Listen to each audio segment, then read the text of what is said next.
రాష్ట్రంలోని విశ్వవిద్యాలయాల ఇన్ఛార్జ్ వీసీల పదవీ కాలాన్ని పొడిగిస్తూ తెలంగాణ ప్రభుత్వం నిర్ణయం తీసుకుంది.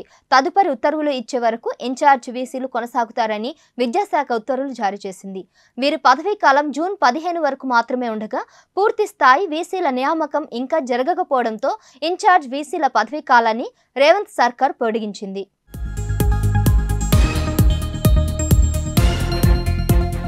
మే 21న తెలంగాణ ప్రభుత్వం రాష్ట్రంలోని 10 యూనివర్సిటీలకు వైస్ ఇన్ఛార్జీలుగా పదవీ కాలం ముగియడంతో సీనియర్ ఐఏఎస్ అధికారులను ఇన్ఛార్జ్ వీసీలుగా నియమించింది. అయితే సెర్చ్ కమిటీల సమావేశం వీసీల నియామక ప్రక్రియ జరగకపోవడంతో ఇన్ఛార్జ్ వీసీలను కొనసాగిస్తూ ఉత్తర్వులు జారీ చేశారు.